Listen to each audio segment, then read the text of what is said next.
Dave, magandang hapon po sa inyo lahat. Parang Sunday din, ano? Puno-puno. Kapag sa gawain talaga, walang araw, Lunes hanggang Sabado, pag fellowship, no? So, sa mga naka-join naman, no? From Luzon, Visayas at Mindanao. Kasi si Nanay, taga-Samar yan, kaya Bisaya. Si Elder Manny ay Ilocos. May Mindanao pa tayo, si Brother Jeremy. So, Luzon, Visayas, Mindanao. So ngayong mga hapong ito, kapatid, ay kaya tayo nag-fellowship ngayong Saturday kasi bukas po ay nandun kami sa Bulacan. Yun. Sino po sa inyo ang taga Bulacan? Yun. Punta kami sa Santa Maria, Bulacan. Okay po, so ngayong hapong ito, kapatid, ay pag-usapan po natin yung aral at tayo po ito ngayon muli at basahin po natin ang Joshua chapter 1 verse 1 to 7. Sa mga naka-join sa Google Meet, pwede po kayo magbukas ng inyong mga himnaryo dito po sa Joshua chapter 1 verse 1 to 7.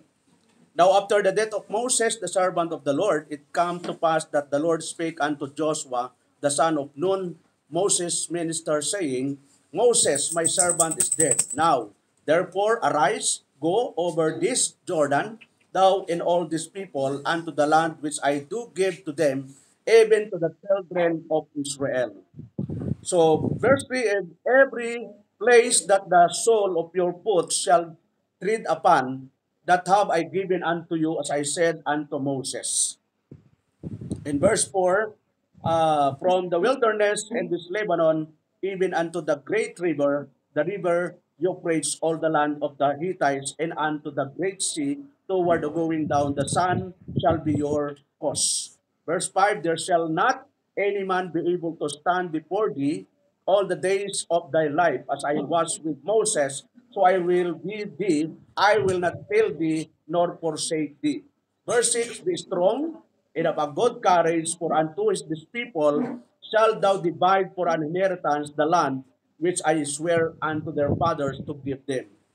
Verse 7, only be thou strong, and every courageous, that thou mayest observe to do according to all the law which Moses my servant commanded thee. Turn not from it to the right hand or to the left, that thou mayest prosper whithersoever thou goest. So, nawala po yung verse 8. Tingnan natin yung verse 8. Nawala ko sa verse 8. Di ko na sa Joshua. Tingnan ka. Joshua chapter 1 verse 8. Sabi po doon sa verse 8, this book of the law shall not depart out of thy mouth, but thou shalt meditate therein day and night, that thou mayest observe to do according to all that is written therein. For then thou shalt make thy way prosperous, and then thou shalt have good success. Verse 9, have not I commanded thee, be strong and of a good courage, be not afraid, neither be thou dismayed, for the Lord thy God is with thee, whithersoever thou goest. Verse 10, last verse po tayo. Then Joshua commanded the officers of the people, saying, so Diyos po ang magpala sa pagbabasa ng kanyang mga salita. Tayo po'y manalangin. Ama, mapangyarihan sa lahat, salamat muli sa pagkakataon na kami po'y narito upang kayo po'y aming luwalatiin sa bahin sa banal mong pangalan. Nawa po Diyos, ang banal na Espiritu ang magturo sa bawat isa po sa amin, lalo na po sa lingkod nyo, upang maipangaral ko po ng ayon lamang sa iyong mga salita ang mga aral na dapat matutunan ng bawat anak mo. Salamat o Lord, at nawa sa mula umpisang matapos ang aming pakikinig ay nandun po nakapokus, at nawa lahat po ay kami ma-encourage ng mga salita mo. Lahat po na ito, Diyos, dinadalangin namin sa pangalan ni Jesus. Amen and amen. Sumaka po na kayo, kapatid, at unang-una, so magandang hapon po sa lahat, at isa pong pagkakataon na tayo po ay nagkakasama kahit anong araw, no? Ito ang maganda sa atin pag pinag-usapan yung Lunes hanggang Sabado, wala hong nag-a-absent. Yun, so iba wala dito kasi siyempre may mga trabaho at may mga appointment. So ngayong hapong ito, siyempre marami nating nababalitaan, no? Matinding bagyo, matinding lindol. So kahapon po ay lumindol sa Davao. Ano pong Davao yon? Davao del Norte ba yan, no? Oriental. Tapos kagabi ay sa Isabela. Yun, 4.2. So, updated po kasi ako sa mga lindol eh. Kasi yan ang aking pinag-aaralan, mga lindol. So, tanda mo natin yung lindol, wala hong ano yan sa bawat isa sa atin, kundi nagpapaalala sa bawat anak ng Diyos na dapat tayo ay palaging intact sa paglilingkod sa Panginoon. So, ngayon nga po ito, mga kapatid, ang pag-aralan po natin ay Courageous Christianity. Ano ba yung sa Tagalog yung courageous? Yon, matapang. Yon. Nakakita na ba kayo ng taong matapang? Yung parang kahit walang kaaway, talagang naghahamon. Matapang ako, sinong lalaban? So hindi po ganoon ang matapang. Ang totoong matapang, yung humaharap po sa katotohanan. So mamaya, tingnan natin. So tingnan po natin yung mga background ditong ating pag-aralan ngayon. Yung Joshua chapter 1 verse 1 to 10 ay nakapokus po sa tinatawag pong komisyon ng Panginoon kay Joshua.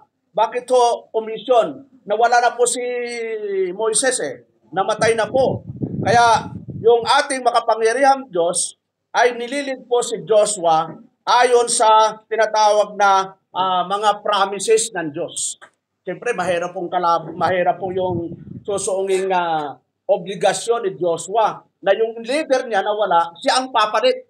Yun, mahirap po yun. Dahil ang leader, di naman basta-basta na ikaw ay maging leader. Diba? Ang daming gustong maging kapitan. Ang daming gustong maging mayor. Ang daming gustong maging congressman. Ano pa? Gustong maging senador. Ang lalaki ng gastos, pero ang sweldo, magkano lang naman. Paano ko nila mababawi yun? Because of flood control. Diyan na naman tayo, no? Ang daming mga anomalya sa gobyerno na nakikita lang natin yan kasi yung corruption ng tao, nagsisimula naman talaga yan sa puso ng tao eh. So sabi nga ni Apostol Pablo, ang lahat ng kasamaan ay nagsisimula sa pagmamahal sa pera. Yon, anong katunayan? Basahin nga po natin mga kapatid. Kaya na maraming kasamaan kasi nga nagmamahal sa pera. Tingnan natin, 1 Timothy chapter 6 verse 10. Yon, introduction lang natin. For the love of money is the root of all evil, which while some committed after they have erred from the faith and purged themselves through with many sorrows. Sa Tagalog, sapagkat ang pag-ibig sa salapi ay ugat ng lahat ng uri ng kasamaan. Lahat ng uri daw ng kasamaan, nag-uugat doon sa pag-ibig sa salapi na sa pagnanasa ng iba. Yun. Pero nagdanasa yung iba, nangasinsay sa pananampalataya. Nawala na po sa totoong pananampalataya at tinuhog ang kanilang sarili ng maraming kalumbayan. Kaya ang pagyaman, hindi naman basta tapat ka lang sa Diyos. Kung pagyayamanin ka, pagkalooban ng Diyos, maganda pagkalooban ng Diyos na yumaman ka. Kasi naman yumaman ka dahil sa paggawa ng kasamaan. Diba? Dalawa lang naman, pwede kang yumaman sa pag-scam. Pwede kang yumaman dahil nagtatrabaho ka ng tapat sa Panginoon. Kasi si David nagtatrabaho ng tapat eh. Pinayaman siya ng Diyos, naging hari nga eh. Yun. Pero sino mga yumaman dahil sa pag-i-scam, dahil sa mga kabalustugan, ang dami. So kung natin ugatin, ay importante tayo mga Kristiyano, baybayin natin yung mga pag-aaral natin ngayon. Itong Book of Joshua ay marami nating matutunan mga kapatid. So yung courageous means having the bravery and boldness to face fear. Yun pala yung katapangan na handa kang humarap sa takot. Yun, mga kakatakot ngayon eh. Mababalita mo ba namang 7.6 na lindol? Yun, sino po ang mga takot doon? Yung mga walang kinikilalang Diyos. Pero tayo maka-Diyos, sabi ng Panginoon, huwag kang matakot. Inutusan nga tayo huwag matakot eh. Bakit to? Kapag ikaw ay anak ng Diyos, protektado po tayo ng Diyos. Sa lumang tipan, sino po yung napapahamak? Yung mga hindi sumusunod sa Diyos. Sino po yung kinain ng lupa nung panahon ni Moises? Yung mga sumamba sa rebulto. Yun. Pag alis ni Moises, pumunta sa Mount Sinai, pagbalik niya, abay nagsasayawan po yung mga tao doon. Yon. May ginawang gintong buya si Aaron. Tapos yun ang ginawang Diyos nila. Nagalit po ang Diyos. Kaya sabi ni Moises, yung panig sa akin, lumapit sa akin. Yung hindi lumapit, anong nangyari po? Kinain ng lupa. Yung mga nagsitakbo, anong nangyari? Inabol ng apoy. Ibig sabihin, yung kapahamakan, yung matinding kalamidad, nangyayari yan sa mga hindi maka-Diyos. Yung mga masuwayin. Kaya taalala natin, mga kapatid. Kaya dito, yung tinatawag na kari Diyos, kaya sinasabihan ng Diyos, si Joshua, na maging matapang kasi ang kakaharapin niya hindi basta-basta. Kaya kari Diyos means saving the bravery and boldness to face fear, danger, or adversary. Yun ang ibig sabihin ng kari Diyos. So, punta po tayo doon sa pinaka-aral po natin, dito sa Joshua 1:2. Ito yung tinatawag na courage rests upon God's command. Yung katapangan natin ay nanggagaling po sa utos ng Diyos. May utos ng Diyos na huwag matakot. Kapag sinabing huwag matakot, o Diyos na ang nagsasabi, huwag ka talagang matakot kasi Diyos na nga ang nagsasabi huwag matakot Sabi na nga, Panginoon kay Joshua, Moses, my servant, is dead. Yon, ang sabi ng Panginoon kay Joshua. Now, therefore, arise, go over this Jordan, thou and all these people, unto the land which I do give to them, even to the children of Israel. Ang sabi ng Panginoon, arise.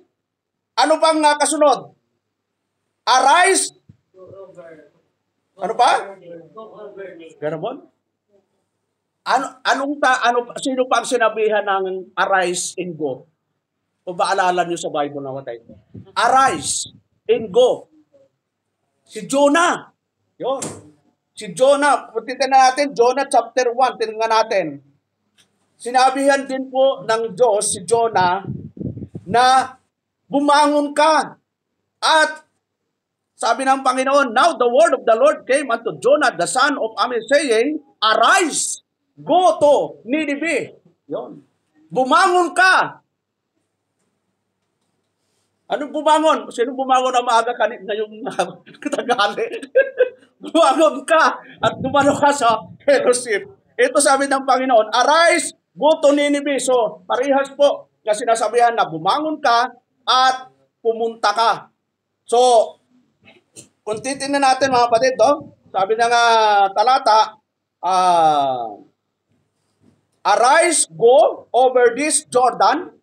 Magkaiba lang yung lugar na pinapupuntahan, pero sabi nun, arise, go, si Jonah, arise, go, pupunta sa Nineveh, ito naman, pupunta sa Jordan. Pareho yung command. Tapos sabi ng Panginoon, all these people unto the land which I do give to them, even to the children of Israel. Yun. Kaya lumalakas ang loob ng isang Kristiyano dahil sa utos ng Diyos. May command mga kapatid arise and go. Tumayo ka at mag-go. Hindi yung nakapermi ka lang. Go. Kaya ang Panginoon din, nagsabi diba, Matthew 28:19. Ang sabi ng Panginoon, Matthew 28:19, go, yeah. In-check daw yung go Yeah, in-check din. Go yeah, and teach all nation. So, puro hubayo. Kasi pag hindi tayo hubayo, tulad namin, nagsimula kami dito, dyan lang, hindi pa ito nabubungan. Dyan lang talaga. Nagsiservice kami ni Mrs. Kasama si Amiel. Nagsiservice kami dalawa, yan parang security guard Pero naglagay na po ako dyan sa harap, dito po ng Primitive Baptist Cavite, Church of God, service, Sunday worship, 4 p.m. Kasi umaga, nasa Muntinlupa ako. Yon. So, kasi kung hindi ako nagsimula, magawain, wala akong ganito. Tapos, habang Monday to Saturday, nag-iikot-ikot po ako dito Yon, sa Belmont, house to house. Sabi nga sa akin, ano po yan? Nagtitinda po kayo ba?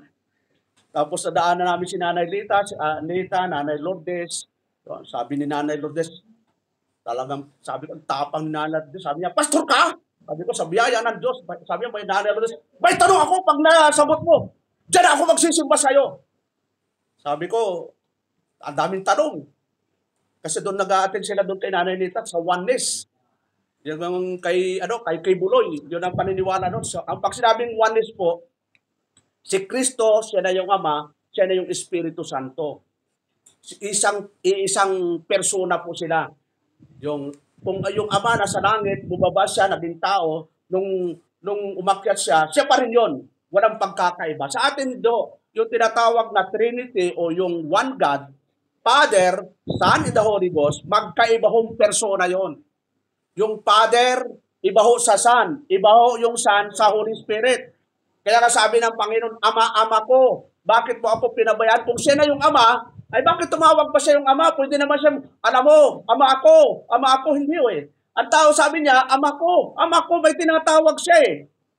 So pag ganun kausap mo, sasabihin sa'yo, di ba sabi ni Kristo, ako at ang Ama ay isa. So, kailangan mabasa mo yung buong chapter 10. Ano ba yung context nung sinabi ni Kristo na siya at ang Ama ay isa? Kasi yun ang gagamitin sa atin eh. Pero, ito yung pinakamaganda po dito mga kapatid. Yung encouragement ng Panginoon kay Joshua na maging matapang ay dahil konkreto yung command. Konkreto yung utos ng Diyos kay Joshua bilang kahalili ni Moises na mag-lead sa bayang Israel. Alam naman natin na sila po ay nakaalis na po sa land of Egypt. Nung napalaya sila, hinati nga po ng Diyos yung dagat para makaalis sila sa land of Egypt, di ba?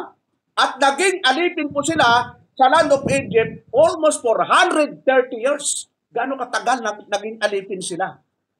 Ang Pilipinas, ilang taon nung naging alipin ng Kastila, mga kapatid? Yung mga estudyante, 325 years. O malapit na.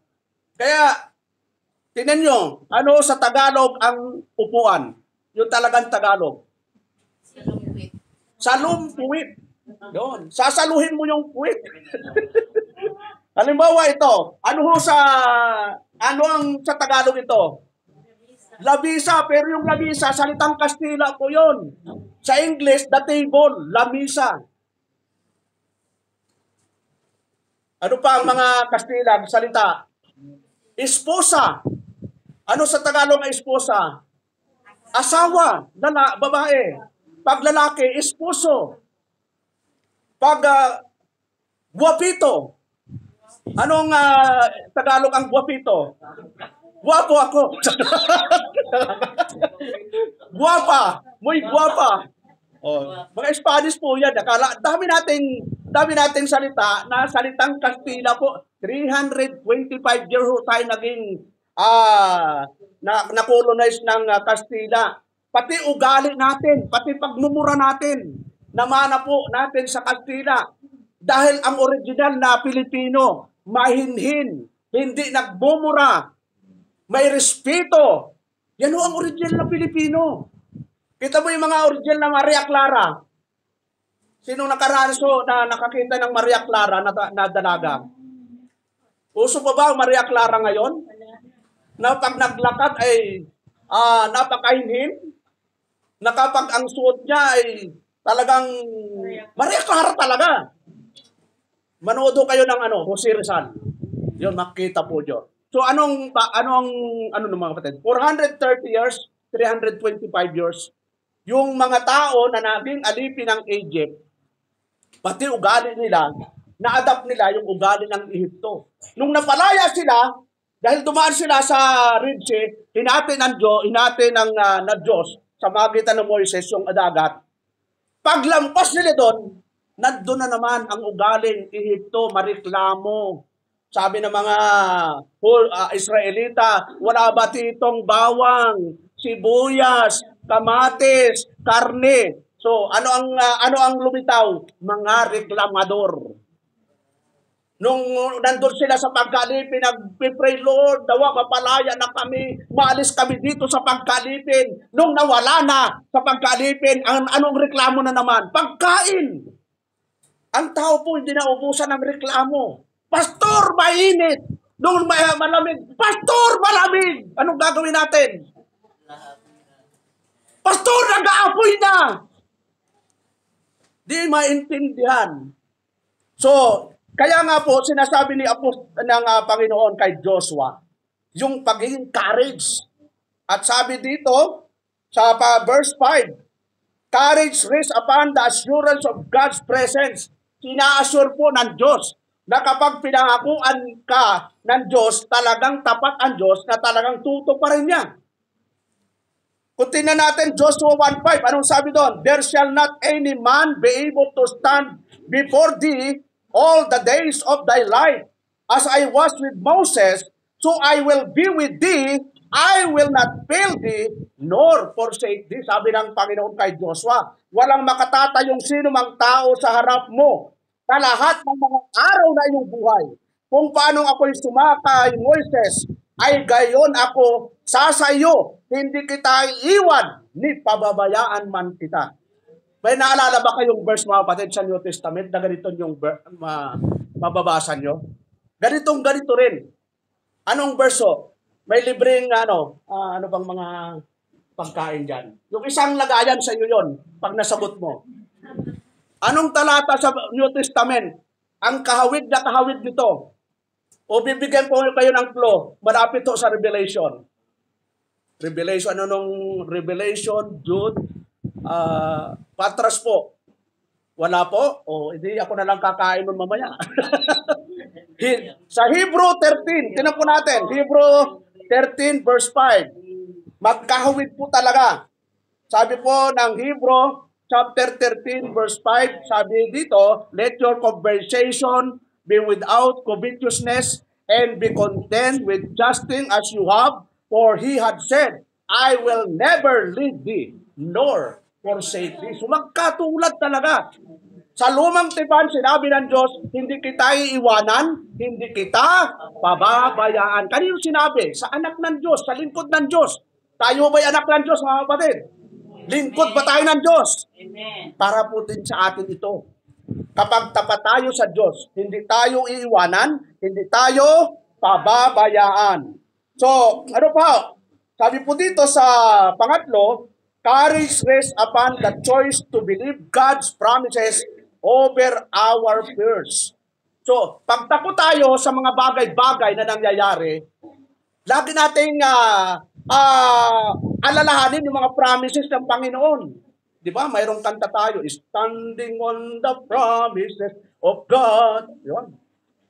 Tumayo daw sa mga pangako ng Diyos. Pag hindi ka tumayo sa pangako ng Diyos, matatakot ka talaga. Sa dami nangyayari ngayon, yung iba nga na talagang makita, Lord, Lord, Lord, maawa ka, ipigil mo na ang lindol. Alam mo, narinig mo sa ano, di ba? Akwan. Kasi umuuga, Lord, Lord, maawa po kayo, Lord, bagan. Kailan ho nag-pray ang tao minsan? Kapag nandun po sa kalamidad, may problema, may suliranin, may pangangailangan. Dapat hindi ganun, mga kapatid. Ang sabi po ng Bible sa 1 Thessalonians, chapter 5, verse 17, pray without ceasing. Manalangin ng walang patid. Pagkagising, magpasalamat sa Panginoon. Salamat, Lord, at nagising pa po ako.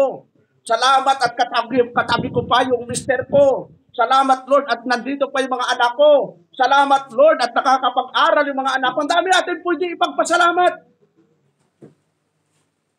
Pag matutulog tayo, magpapasalamat, Lord, salamat at naligtas po ako. Kung tulad sila lindol. Iligtas mo po ako, Lord. Kasi di natin alam. Kasi, di ba, Luzon, Bagyo, La Union, mula Cebu, naglaon yun. Tapos naglaon yun, nagbagyo. Tapos nagbagyo, nagdabaw. Tapos nagdabaw, nag-Isabela. Saan kaya ang sunod? Adventurer po ang lindol eh. Hindi natin alam kasi ang lindol, wala hong signal-signal po yan. Di tulad ng bagyo, pwedeng magbabala yung pag-asa. O dyan sa Cavite, signal number 1 na po. Mag-ready na po kayo, itali na po ang bubong. Hindi po, ang lindol po, kusang gumagalaw ng walang paalam. Parang kamatayan din po. Parang pagdating ng Panginoon, walang paalam. Kaya kailangan tayo palaging prepare. Palaging nananalangin sa Diyos. Humingi ng tawad bago matulog. Makipag-ayos sa mga kasamaan ng loob. Ganun mga kukunin ka ni Lord na kasi bangot kasi ang sama ng loob mo. Bakit kaya sasabihin ng mga naglamay sa'yo, bakit kaya nakasimangot si Pastor? Siguro, ang sama ng loob sa mga kapatiran yan. May nakita ba kayong namatay na nakasimangot, kapatid? Sigurado yun, ang sama ng loob nun. Kaya huwag kayong matutulog na sa masamang loob. Sabi ng Bible, kapag masamang, tawa si Brother Ariel, kapag masamang loob, ano sabi ng Ephesians 4:26?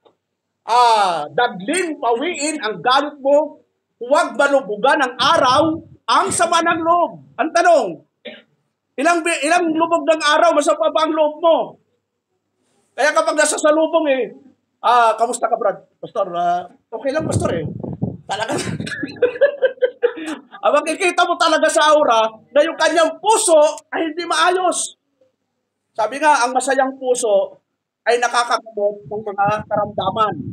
Yan, kaya kapag masama ang puso, daming karamdaman papasok. Diba? Kapag masama ang loob mo, di ka makakain. Kapag masama ang loob mo, di ka makatulog. Masama ang loob mo, na-high blood ka. So, ang daming karamdaman. Kaya mas maganda, makipag-ayos na, makipag-smile, relax lang. Para maging masigla ang buhay. Ano pa ho? Sabi po dito sa ating pinapag-aralan, courage rests upon the choice to believe God's promises over our fears. So, natin sa Joshua, verse 6, be strong and of good courage, for unto these people shall thou divide for an inheritance the land which I swear unto their fathers to give them. Magpakalakas ka at magpakatapang. Sabi ng Panginoon kay Joshua. Hindi lang magpakalakas. Malakas ka nga, hindi naman matapang, brad, di ba? Kung sino bang naalala nyo na malakas at matapang sa Bible? Si Samson. Yun. Talagang malakas po siya. At matapang. Kailang bumagsak po siya, saan siya bumagsak? Yung lakas at tapang niya, sino po ang katapat? Paborito po ng mga, nagdi-joke, talagang ugat-ugat. Yun po ang ikinabagsak ni Samson. Malakas, matapang, pero pagdating sa babae, nako, lupay-pay. Kaya di ba? Sabi ng mga Palestino, alamin mo kung anong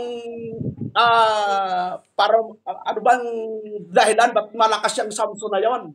Ayaw talagang sabihin ni Samson doon kay Delilah sa katagal-tagalan, siyempre, pagka napamahal na talaga, wala nang sikreto yung lalaki sa babae. Alam mo, kaya na naman ako malakas dahil sa buhok ko O anong ginawa ni Laila? Hindi si Laila de Lima. Laila sa Biblia, ginupito yung buhok ni Samson. Nawala na yung lakas niya. So, literally, spiritually, mga kapatid, marami malakas, matapang, pero mayroon ding kahinaan. Sa palagay niyo, Pastor, wala ka bang kahinaan? Dami kong kahinaan. Lahat ng kahinaan nasa akin. Kaya lang, dahil sa Panginoon Lord, tapos na po ako doon, nagsasawa na po ako doon. Ilang taon kong binuno yung kahinaan yon. Sabi ko, sawang-sawa na ako, kaya babawi ako kay Lord. Kaya, minsan talagang commitment lang talaga sa Panginoon, mga kapatid. Yung mga nagdaang panahon mo na sayang, i-commit mo na ngayon. Kailan pa? Kung ikaw ang abutan ng nagbibiyak na lupa. Kasi ang lindol, pwedeng bumiyak ang lupa, pwedeng yung bundok ay gumuho, pwedeng yung bahay mo, yung tinatawag na sinkhole, brad. Mayroong mga bahay na kinakain ng lupa. Ay kung utusan ng Diyos kung gawin ng Diyos yung bahay mo ay kainin ng lupa, tapos relaxin lang ka sa buhay. Kayang-kaya ng Diyos, mga kapatid. Kaya nga tayo, huwag tayong magpaparelax sa buhay na ito. Dapat tayo ay nandun sa paglilingkod sa Diyos, araw at gabi. huwag tayong mag-aaksaya ng panahon sa walang kabuluhan. Dahil yun po ay nakikita ng Panginoon. Sabi po ng ating ng Diyos kay Joshua, be strong and of a good courage, for unto these people shall thou divide for an inheritance the land which I swear unto their fathers to give them. Magpakalakas ka at magpakatapang na mabuti, sapagkat iyong pamamana sa bayang ito ang lupain na aking isinumpa sa kanilang mga magulang na ibibigay sa kanila. Verse 7, only, yun, palagi inuulit niya, be thou strong and very courageous, that thou mayest observe to do according to all the law, which Moses, my servant, commanded thee. Turn not from it to the right hand, or to the left, that thou mayest prosper, whithersoever thou goest. Huwag kakaliwa, huwag kakanan. Kapag tayo naglilingkod sa Diyos, dire-diretso lang. Maraming discouragement, maraming mga temptation, maraming mga talagang ibabagsak ka. Pero dapat tumingin tayo sa ating Panginoon. Anong sabi sa Hebrew chapter 12? Tingnan po natin mga Bible, mga kapatid. Hebrew chapter 12, verse 2. Sabi po dito, looking unto Jesus, the author and the finisher of our faith, who for the joy that was set before him endured the cross, despising the shame, and is set down at the right hand of the throne of God. Yon. Ano ang sabi doon? Talagang ang paglilingkod natin, mga kapatid, naka-focus tayo sa ating Panginoong Jesucristo. Huwag tayo mag-focus sa problema. So, sino may problema sa inyo, mga kapatid? Ako, may problema. Ibig sabihin, ako lang talaga may problema, kayo wala? Amen. Pero ako, pag may problema, ibigay ko agad kay Lord eh. Yun. Wala na akong problema. Pag sinabing problema, sabihin, mga iniisip mo, mga pangailangan mo, at minsan sa loob ng bahay, daming problema. Di ba? Yung tayo kasi nandito sa Cavite, hindi naman tayo wala din tayo nakatira sa bundok eh. Sa bundok, ang dami ng libre. Libre tubig. Kasi kung may ilog, libre gulay. Nandun na lahat ng libre. Pero dito, may libre ho ba dito? Kahit sa kapitbahay mo, pag tinalbusan mo yung malunggay, ba't di ka nagpaalam? Sa'yo ba yan? Pero yung mga tanim ko dyan dati, dami kong tanim dyan. Talong, may malunggay ako. May mga hingi, pastor, pahingi, pero hawak na niya. O sige po, okay lang po yan. Yun, kasi may tanim akong malunggay, may tanim akong alugbate, tanim akong, dati may papaya pa ako eh. Tapos talong, tapos okra. Yun, dami ko dyan. Ay lalo na yung hindi pa, walang pabahay dyan, Brad. Mula dyan sa kanto hanggang doon sa tapat mo, Sister Janice, taniman ko po yan. Sabi po ni Nanay Lourdes, Nanay Nitan, pastor ba yan? Ba't ang dumi? Kasi puro putik pa ako, nagdudugkal pa naman ako eh. So mahilig po kasi ako magtanim nun. So, tayo po mga kapatid, pag tayo Kristiyano, tumigil lang tayo sa Panginoon. Bakit to? Kay Kristo tayo titigin. Si Kristo po ay hindi nagkasala. Perfect po siya. Kung titingin po kayo sa akin, dami kong kahinaan. At kung titingin din ako sa inyo, lalo na akong matitisod.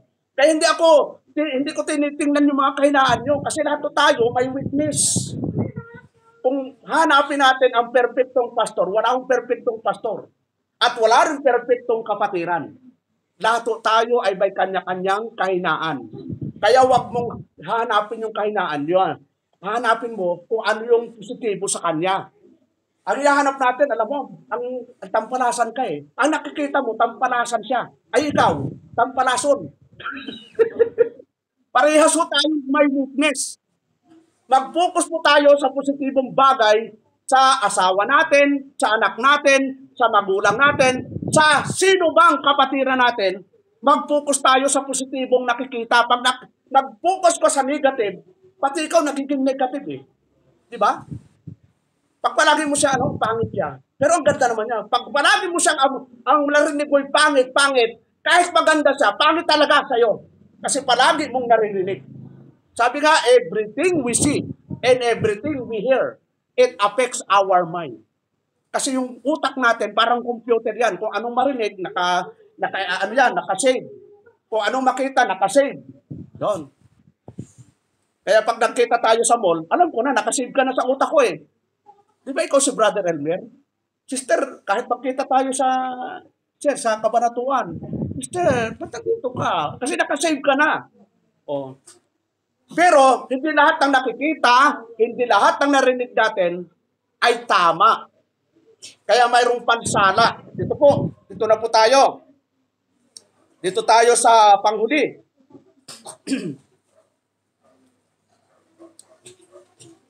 Dito muna tayo mga kapatid, sa verse 9.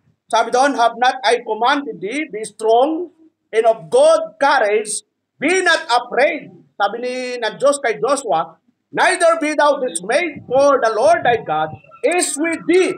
Whithersoever thou goest, hindi ba kita inutusan, ikaw ay magpakalakas at magpakatapang. Yun, palaging inuulit ng Diyos ang ganitong salita, magpakalakas at magpakatapang na mabuti. Huwag kang matakot ni manglupaypay, sapagkat ang Panginoon mong Diyos ay sumasayo saan ka man pumaroon. Yun. Kapag anak ka ng Diyos at tapat ka sa Kanya, sasamahan ka ng Diyos saan ka man pumunta. E di protektado ka, kahit wala kang security guard, ang presidente, ilan po ang security guard niyan? Brother DR? Ang napakarami. Vice President, napakarami. Pero tayo, Diyos ang nagpuprotekta sa atin. Sasamahan si Joshua, sabi ng Panginoon sapagkat ang Panginoon mong Diyos ay sumasayo, saan ka man pumaroon, sasamahan tayo. Yan ang Diyos natin. Kaya ano yung paalala ni Apostol Pablo sa 2 Timothy 3:12? Ang sabi niya, and all that will live godly in Christ Jesus shall suffer persecution. At lahat ng ibig mabuhay na may kabanalan kay Kristo, Jesus ay mga babata ng pag-uusig. Si Kristo nga inusig, mga apostol inusig. Ano yung klase mga pag-uusig, mga kapatid? Alam mo, hindi ka kaya lumampas sa langit? Simba ng simba ka eh. Yan ang unang sabi sa akin ng mga kaibigan ko dati. Sabi sa akin, Brad, baka lumampas ka sa langit niyan.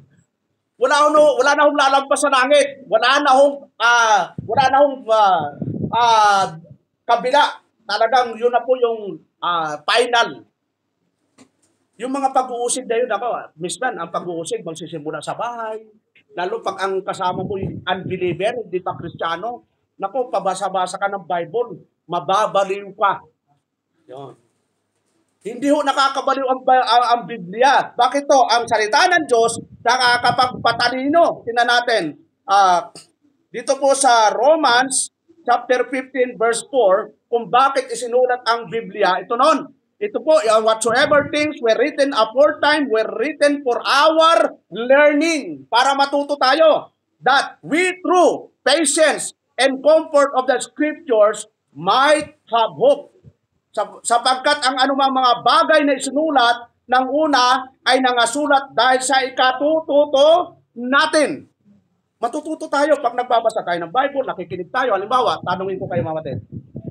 Taga rito ang sasagot dito. Sa kanan ko Ano ang pangalan ng panganay na anak ni Adan?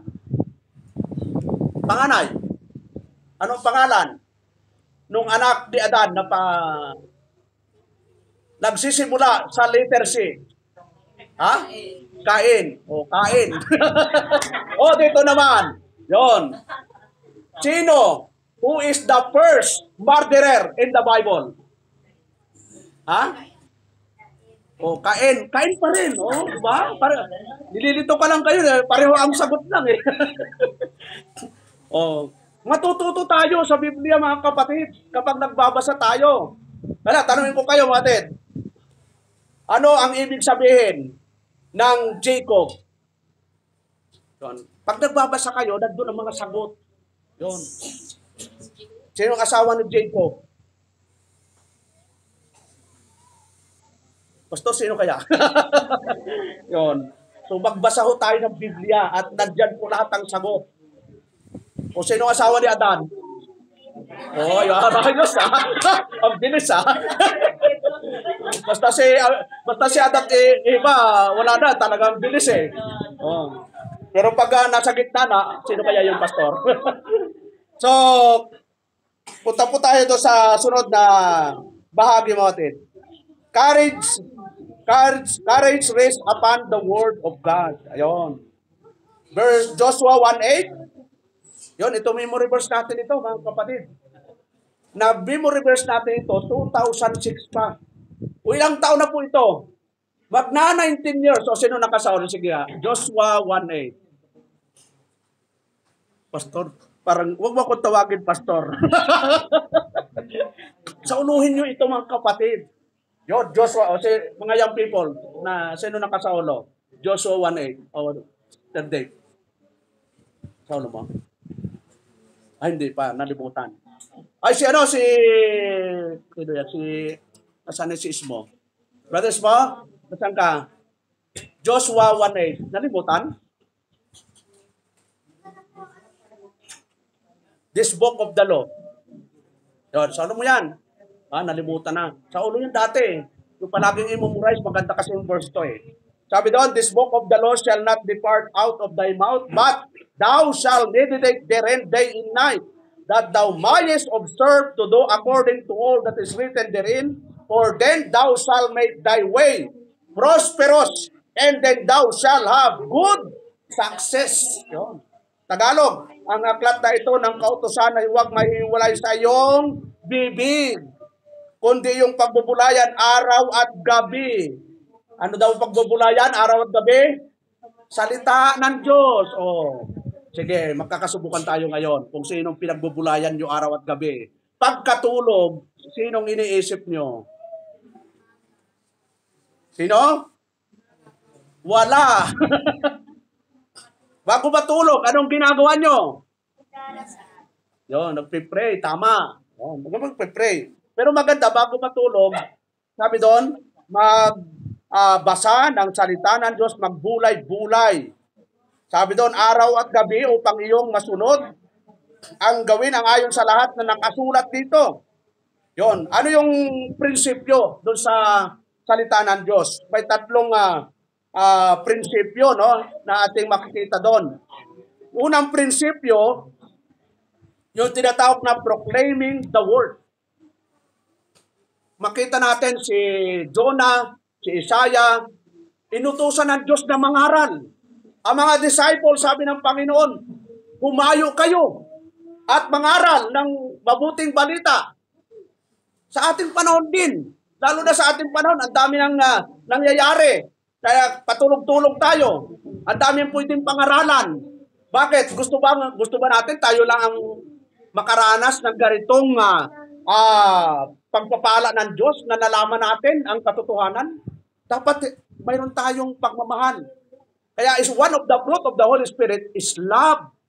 Ano yung love? Love God above all. Pangalawa, love your neighbors. Ilan ba ang kaibigan nyo sa Facebook, kapatid? May 1,000 ho ba? Sinong 1,000 ang friend sa Facebook? Taas ang kamay. Yung 1,000, more than. Ako, nasa 3,500 yata ang kaibigan ko eh. Alam mo lahat yan, sinisiran ko. Bahala na si Lord. Kung baga nagtatanim ka lang, bahala na ang Diyos ang magpatubo. Ang tanong, alam ba ng kaibigan mo na primitive Baptist ka? O kaya Kristiyano ka? Friend, ano ka ba? Hindi ko nga alam kung anong unyango ako eh. Kung anong kulay, doon ako.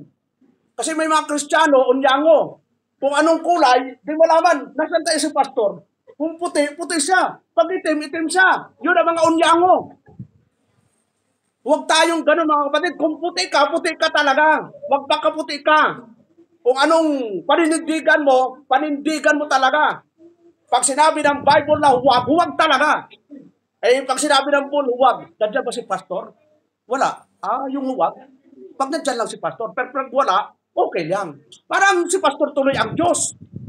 Tandaan po natin, kahit si pastor pwedeng magkasala. Pero ang Diyos natin na nakatungay sa atin, 24 hours, makikita at nakikita yung ginagawa natin. Tama ba o mali? Tago ng tago ka sa pastor. Pastor, Brad, pag na malayo pa si pastor, sinyasan mo na ka, gumanon ka. Para lang kung dumating na si pastor. Pagka nandyan na, ihagis mo ang buti.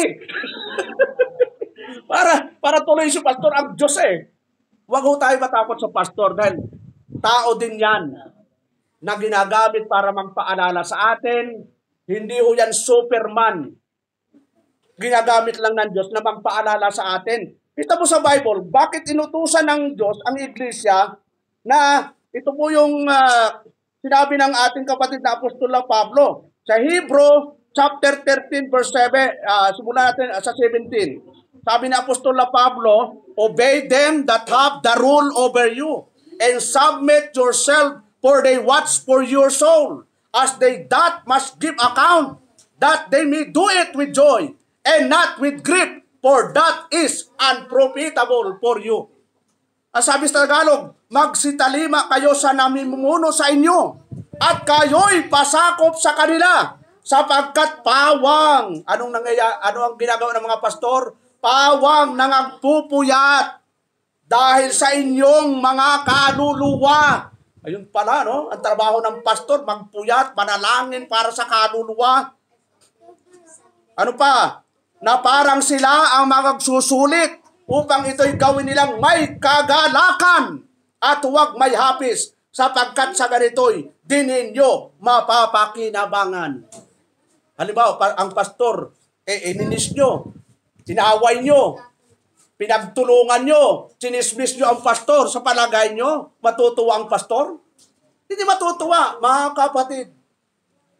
Ito na po ang huling araw ko dito sa Belmont. Ang sama ng loob ko. Sa ginawa nyo! Eh kung sabihin sa inyo ng pastor nyo, di ba? Marami yung pastor at dito nag-ampun tayong 2 pastor. 2008 yata. Galing Iloilo. Bakit to? Pinalaya so sila ng membro. Mga kaldero nila, kinuha ng membro. Gala mo yun, no? Sa sama ng loob, nilayasan. Huwag namang mangyari, mga batid, na ganun ang mangyari dito. Ano po naman, mahal na mahal nyo ako, mga batid. At kaya, mahal na mahal ko rin kayo. Yun, magbahalan tayo dahil sa langit. Di naman tayo ibang lugar ang pupunta natin. Gala mo, masama ang loob mo dito. Pagdating natin, magkatabi pala kayo doon. Bakit dito ka pala? Iisa palang pupunta natin, mag-aaway-aaway pa tayo dito. Kaya nga, tama yung sabi ni Apostol Pablo kay Timoteo, sa Ephesians, huwag palubugin ang araw, ang galit, dagling pawin. Bakit to? Sinasanay tayo sa mundong ito na doon sa langit, wala naman talagang galit na. Wala nang sama ng loob. Tanggal lahat yan. Talagang puro pagmamahalan, wala nang sama ng loob, wala nang trabaho, wala nang motor-motor doon. Baka super ride na, Brad. Dito lang lahat yan nangyayari. Pero sa eternal na heaven, lahat ng lungkot, luha, mga pigati, tanggal lahat yan. Kaya temporary lang yung mga nangyayari sa ating buhay. So, sunod po mga kapatid. Ano po yung sabi dito mga kapatid sa bahagi? Sabi doon sa sunod ay proclaiming the word. So ang dami natin pwedeng pahayagan na pangaralan ng salita ng Diyos. Tulad dito sa Cavite, no? From Cavite, mayroon na tayong Isabela, Cagayan, Ilocos Norte, Bulacan. Marami na ho nanggaling dito sa Cavite. Kasi nga, may nangaral. Ay kung walang mangaral sa kanila, edi manatili sila sa kamalian. Importanteng may nangangaral. Pero ilalagay natin sa ayos, Pastor, kami mga babae na lang ang gamitin nyo. Kasi mga lalaki ayaw magpagamit. O mga lalaki, tas ang kamay. Lahat ng lalaki. Lahat ng lalaki, tas ang kamay. Yun. Magpapagamit ba kayo sa Diyos o hindi? Sagot. Sagot, mga kapatid malakas. Amen. O mamaya, punta kayo. Sabi po kayo isa-isa. O mga babae, Magpapagamit ba kayo sa Panginoon? Amen! Yun. Kaya lang hindi kayo magpapastor. Yun. Para sa lalaki lang po ang pastor, mga kapatid. Tingnan natin sa Biblia, mga kapatid. Gusto ko nga si Nanay Lipisidad, i-ordain na natin pastora kasi magaling magturo yan. Kahit si Mrs. o kaya yung mga Sister Janice, pwede rin, mga 3 years lang sister, i-ordain na si Nanay Sister Susan. Pero, ano ang sinasabi ng Bible, mga kapatid? 1 Corinthians chapter 14, verse 34. Ang dami ditong pwedeng magpastora. Yun. Pero, ano yung sabi ng Biblia? Tagalugan na lang natin yung 34. Ang mga babae. Sino daw? Mga babae ay magsitahimik sa mga iglesia sapagkat sila'y walang kapahintulutang mga salita. Wala daw kapahintulutang magsalita. Kundi sila'y pasakop. Gaya naman ang sinasabi ng kautusan. So kautusan pala nagsasabi na ang babae tumahimik sa loob ng iglesia. Walang pastora. Imbento lang po yan. Kahit si Paul, kay Timoteo, yung tinatawag na pastoral epistle, hindi niya ipinagtulot ng babae ni magturo, ni mamuno. Tingnan natin. 1 Timothy chapter 2, verse 11 to 12. Ang babae mag-aral. Yun, mag-aral daw. Anong pag-aaralan? Na tumahimik. Wala mo, tumahimik. Na may buong pagkapasakop. Verse 12. Ngunit, hindi ko ipinahintulot na ang babae ay magturo ni magkaroon ng pamumuno sa lalaki, kundi tumahimik. Ayun, wala mo yun? Ako nga, napapagod na rin ako mag-press. Gusto ko nga, mga magpalitan na lang yung babae. Wala, Sister Perla, medyo mabilis yung pag nangaral yan, yung 1 oras, baka maraming masabi. Pero hindi natin papayagan kasi nga, bawal sa Biblia. Nay Felicidad, ikaw po muna ang mag-preach dito. Hindi natin gagawin yon kasi nga, bawal sa Biblia. Pwede yung gawin natin yon pero nagkakasala po tayo. Para ba yung sabi doon? Bawal maglasing. Di pastor konti lang naman pastor Pero nagaganon ka na. Konti lang naman, pastor Kung ganun, kumikiling-kiling ka na. So yung kaunti, basta lasing, kasalanan. Sinabi na nga, huwag kang maglasing. Pastor, umiinom naman ako Pero lasing ka na. 3 bote lang, pastor. Talaga yung bote, nabaliktad na Di ba yung, ano ba yung 4 kantos? Di ba may nakatatak doon, brad si San Miguel, saka si Lucifer. Pag nakatayo, nandun pa sa ilalim si Lucifer.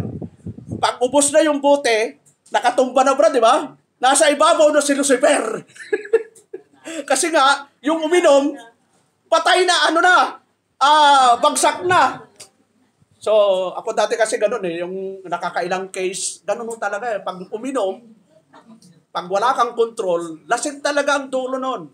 At sabi nga ng Bible, Ephesians chapter 5, verse 18, no? Yan, maaga pa naman mga kapatid. Kwentuhan lang tayo. Sabi doon, be not drunk with wine, wherein is excess, but be filled with the Spirit. At huwag kayong magsipaglasing ng alak na kinaroroonan ng kaguluhan, kundi kayo'y mga puspos ng Espiritu. Kaya pag may nagalok sa inyo, brother, isang tagay lang. Sabi ni pastor, hindi bawal uminom. Ganun ba? Anong alak yan? Ito yung street side. Pag uminom ka nito, makakalimutan mo ang problema mo. Pati si misis mo, makakalimutan. Patay tayo doon.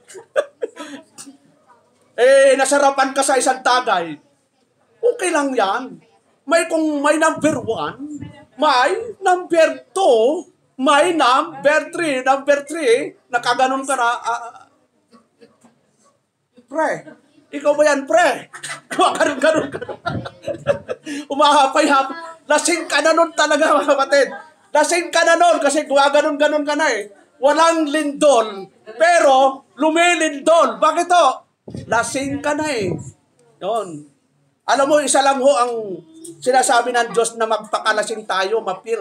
Ano yon? Mapuspos tayo ng banal na espiritu.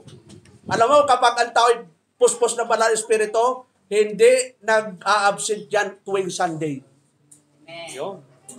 Kapag ang isang Kristiyano ay puspos ng banal na espiritu, palaging nagbabasa ng Biblia yan. Kasi puspos nga siya eh. Pero kung puspos ka ng katamaran, kasi maraming espiritu eh, puspos ng katamaran. Marami yung may kinatatamad. Tamad magbasa, tamad manalangin. Ano bang tamad? Tamad dumalo, tamad magbigay. Lahat kinatatamaran na. At yun, sa kaduluduluhan, magiging Demas. Yun, di ba niyo naalala si Demas sa Bible? Iniwanan si Apostolo Pablo. Sino sa inyo, sino yung mga Demas? Di masyadong nagbabasa. Di masyadong nananalangin. Sino pa? Di masyadong nag-a-attend. At itong pinakamatindi. Kasi nga, puro Dimas, di masyadong nagbibigay. Yun ang mga Dimas. Sabihin mo sa katabi mo, Dimas ka ba? Natatawa kayo ha? Natatawa kayo sa sarili niyo. So, ano pa natin? Sabi po dito meditating the word. Yon, sabi sa Psalms chapter 1 verse 2 and 3, but his delight is in the law of the Lord, and his law doth he meditate day and night. Kundi ang kanyang kasayahan ay nasa kautusan ng Panginoon, at sa kautusan niya nagbubulay-bulay siya araw at gabi. Ito na talaga ang kasiyahan ng Kristiyano. Nagbubulay-bulay siya ng kautusan. Hindi siya nagbubulay-bulay ng mga utang. Ang utang ko, si ganito, ito. Naku, Lord, kunin mo na ako, Lord. Ang dami kong utang.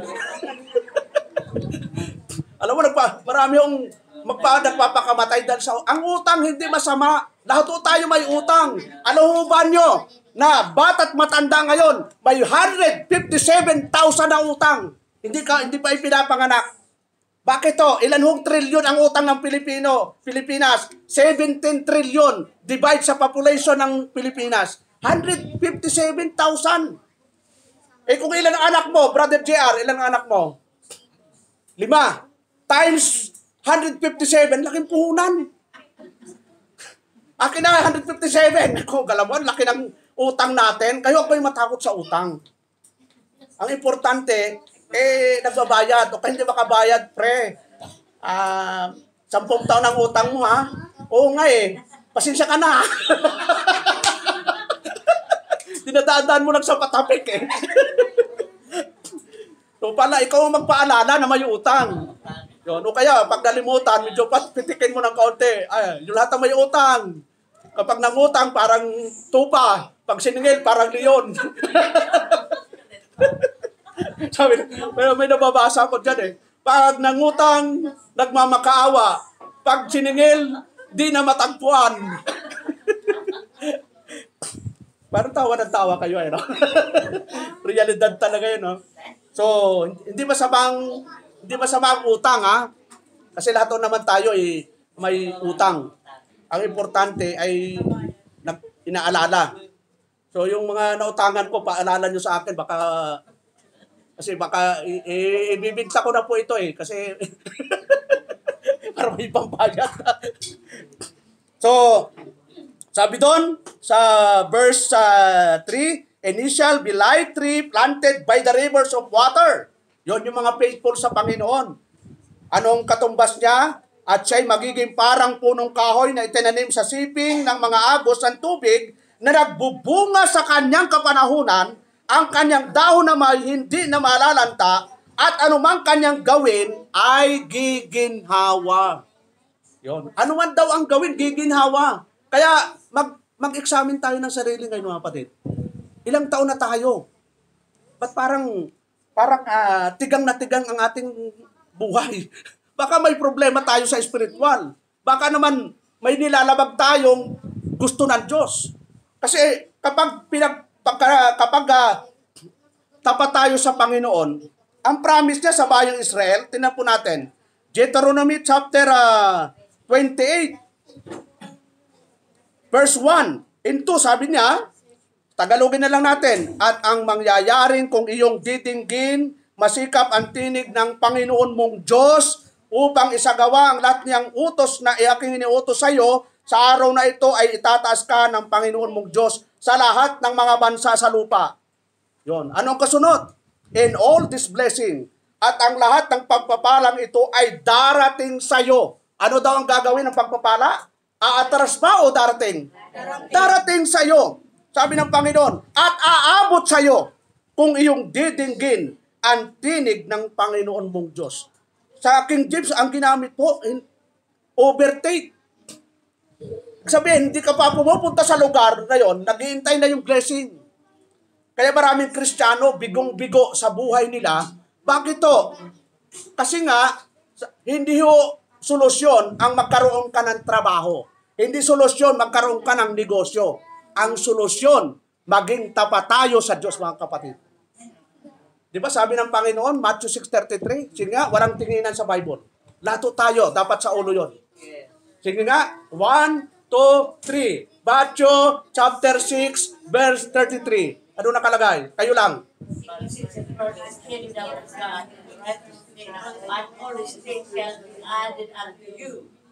Dalawa lang. Yun, sabi doon, but seek you first. Yun, but seek you first. By priority tayo. Ay ipapriority natin yung kingdom of God. Tapos yung pattern. Ano yung pattern? His righteousness. Yung kagustuhan ng Diyos. Hindi kagustuhan natin. Kasi kahit anong gawin mo, Pastor, magpapaalam na po ako dito sa Belmont. Saan ka pupunta, Brad? Pupunta po na po ako sa loan dito, loan doon. Kala ko London, yun pala maglo-loan. Yun. So, kahit saan ka pumunta, kapag hindi ka tapat sa Lord, hindi ka i-bless. Yes. Amen. Wala akong blessing doon. Kahit anong narating mo sa buhay. Kaya yung mga young people, tingin lahat ng mga young people, mga estudyante, yun, hindi masamang mag-aral. Maganda mag-aral. Pero pag nakatapos kayo ng pag-aaral, ano ang gusto nyo? Magtrabaho, pagkasahod, saan ibibigay? Pagkasahod. Kay pastor? Hindi mo muna kay pastor. Sa magulang muna.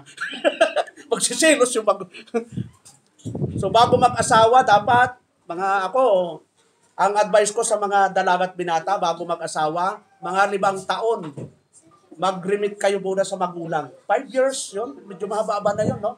Yun. Di naman nagdidibat ang magulang, pero bilang mga anak, sabi doon, mahalin nyo ang inyong mga magulang sapagkat ito ang utos na may pangako. Hahaba ang inyong buhay. Para umikli ang buhay nyo, labanan nyo ang magulang at pauuna ka pa sa magulang. Kasi yun ang promise eh. Exodus 2:12, lumang tipan, sabi ng Panginoon, igalang mo ang iyong magulang para humaba ang iyong buhay.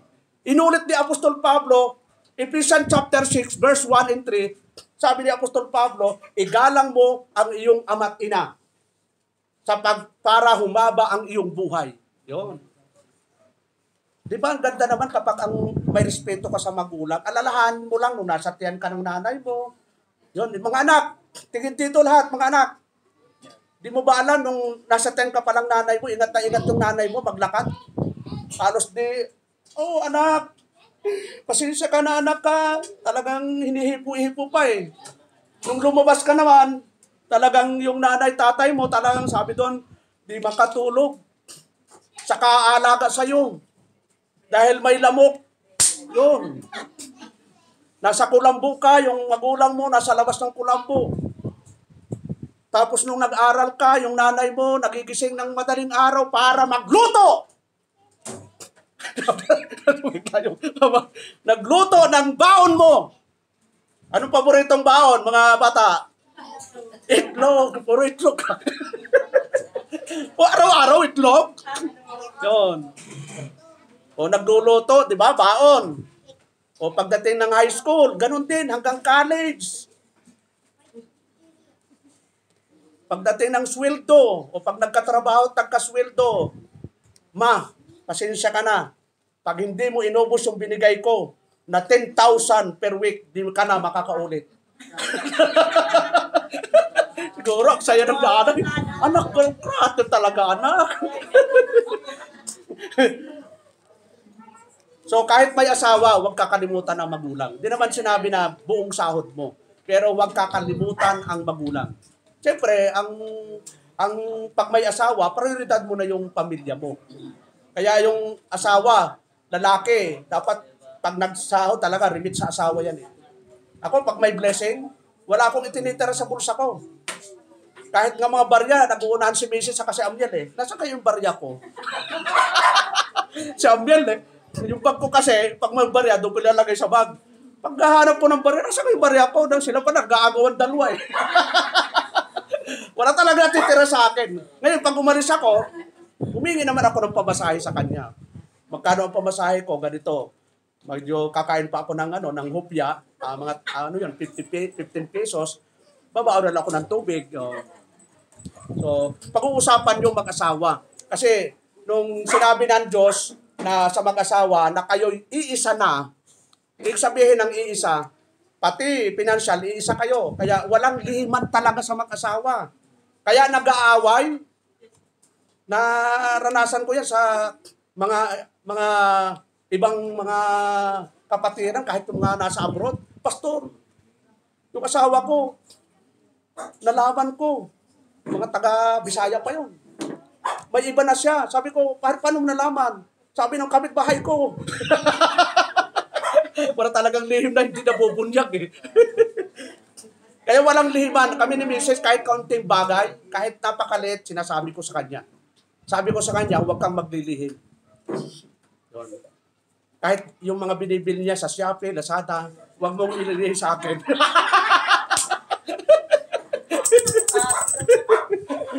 Kasi maliliit lang bagay lang naman yun eh. Mga tig 50 pesos, 30 pesos. Alam mo, kung 30 pesos ilihim mo sa akin, eh, di, walita bagay, magkakaroon ng problema.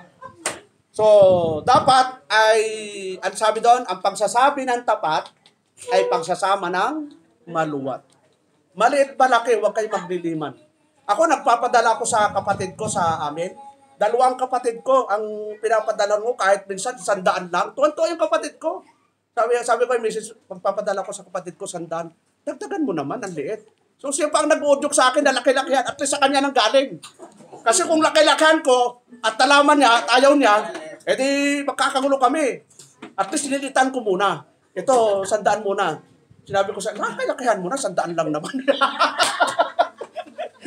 At least galing, tapos siya, yung mga kabang-anak niya, nagsasabi sa kanya na, te, baka mayroon kang extra dyan, pahiram naman. So sinabi niya, nagsasabi sa akin. Sabi ko, kung anong mayroon, kung ano yung hiniram niya na wala tayo, kung anong kaya natin, yun ang ibigay mo. Hala, hiniram 1,000, pasensya ka natin, 150 lang ang kaya ko. Ito, wag mo nang bayaran. Pero tuwa yun mga kapatid. Yun. Huwag mong ibigay yung sinasabi na hindi mo naman kaya. At huwag mong sabihin, wala talaga. Kung anong kaya mo lang. Napakalaking bagay po yun sa natutulungan. Kaya yung kapatid ko parang nahiya na sa akin. Sabi niya, pasensya ka na dahil puro ikaw ang tumutulong. Hindi. Maganda nga yan dahil magtutulungan tayo. Magkapatid, sino ba bang magtutulungan tayo? So, dito po, kapatid, balik po tayo. Sabi dito sa last point natin, last point, obeying the word. Yon. Sabi doon, but you doers, James 1:22, but be you doers of the word and not hearers only, deceiving your own self. Dapat maging tagatupad kayo ng salita at huwag tagapakinig lamang na inyong dinadaya ang inyong sarili. Yon. Parang action speak louder than words. Sa mga dalaga, anong gusto nyo? Puro, alam mo, Mr. Jade, mula nang makita kita, di na ako makatulog. Pero pag pumunta naman siya, wala namang tsokolate, rosas. Puro, I love you 3 times a day. I love you millions a day. Alam mo, itong mata kong ito kaya namumulat dahil sa'yo. Pag sinasabi siya, parang binubula-bula ka lang. Action. Speak loud. Si Mrs. nilagawan ko yun. Ang tagal ko bago sabihin ko sa kanyang I love you. Pinilit pa lang nga liyang ako eh. Talagang sabi niya, anong ibig mo sabihin ba itong ginagawa mo? Pero sabi ko, alam mo na yon. Sabi niya, hindi pwedeng alam ko yon. Sabihin mo kung ano talaga. Ay, sabi niya, sa Sabado, punta ka sa amin ha. Talagang sabi ko, kinakabahan ako ha. Ano kaya? Ang isip ko, kabiguan o matamis na oo. Yan. Ang ginawa ko, nangutang pa ako ng mga kakanin para ipasalo. So, kailangan talaga may action, tapos magsabi ka rin. Baka naman mamuhula yung dalaga. Sasabihin, alam mo na yun. Wala talaga ako. Ako ang tawag sa akin nga noon, torpe. Kasi hindi talaga ako nagsasalita. Gawa ng gawa. Nag-iigib ako ng tubig. Madaling araw, nag-iigib alas 4. Tapos pagpunta ko sa kanila, naguhugas ako ng pinggan. Sabi ng biyanan ko, ano ba yung ginagawa na yan? Kapatiran mo, ano ba yan? Wala pa, hindi pa nga naliliit. Bakit ginagawa na yan? Kasi nagluluto ako. Kasi talaga yung, yung action. Kailangan problema ko, hindi ako makapagsalita, kinakabahan ako.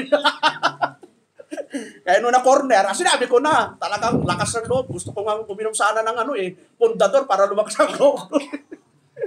So, minsan, yung action talagang kailangan. Ganun din sa Kristiyano, mananampalataya.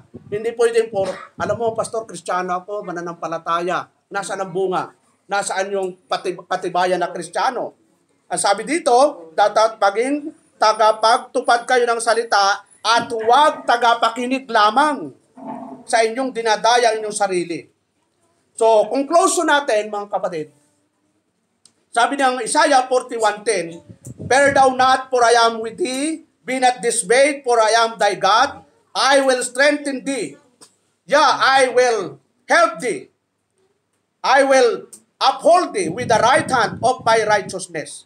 Huwag kang matakot sapagkat ako'y sumasayo. Huwag kang manglupaypay sapagkat ako'y iyong Diyos. Aking palalakasin ka, o aking tutulungan ka, o aking aalalayan ka ng kanang kamay ng aking katuwiran." Kaya tayo mga kapatid, bilang tayo po'y mga mananampalataya at Kristiyano, huwag tayong matakot sa kanino man. Basta alam natin kasama ang Diyos, hindi tayo mangangamba. Yung mga, di ba, yung sinasabi, the big one, nakakatakot yun, Pastor. Natatakot lang yun pag walang takot sa Diyos. Kahit ano man ang sitwasyon mo, hindi ka nga lindulin. Kung kainin ka naman ng cobra, kagatin ka ng aso. So, wag ko tayong matakot, kapatid. As long na sumusunod ka sa Panginoon, tapat ka sa Diyos, hindi ka dapat natatakot. So, yun lang po, kapatid, sa hapong ito. At balikan lang po natin yung ating pinag-aralan. Number 1, courage rests upon God's command. Number 2, courage rests upon the assurance of God's presence. Number 3, courage rests upon the choice to believe God's promises over our fears. And last, yung tinatawag pong courage rests upon the Word of God. Kaya, balik-balikan po natin yung mga preaching natin sa YouTube. Pag wala kayong magawa, pindutin lang nyo Primitive Baptist Cavite at mai-encourage kayo sa ating mga preaching. Mga elders natin, nandun yung mga preaching eh. Kung gusto niyan lumakas yung ating spiritual, palagi kayong makinig. Ay sa makinig kayo ng paunang tugtugan. Pakinig kayo na bigo na nga kayo sa pag-ibig. Ang pinapakinggan pa nyo ay yung kanta ni Ebayuhin nyo. Ano ibang pag may bigo na kanta? Dalawa kami sa buhay mo. Yun. Bakit hindi na lang? Ang dami eh. Yun. So, yun po mga kapatid. At tayo po'y tumayo at tayo po'y manalangin. Tapos ito pa-awit si Brother Rick. Salamat o Diyos sa hapong ito, sa iyong kabutihan, sa iyong biyaya, sa mga aral na amin narinig ngayong hapong ito. Kayo po, nawa o Diyos, ang magpayabong sa aming mga puso. Nawa ay kami po'y gamitin mo sa ministeryo na nararapat sa amin, O Lord. Salamat o Diyos, at sa mga natitira pa pong oras, kayo po ang mangunat kababay. sa pangalan ni Jesus. Amen. Ay,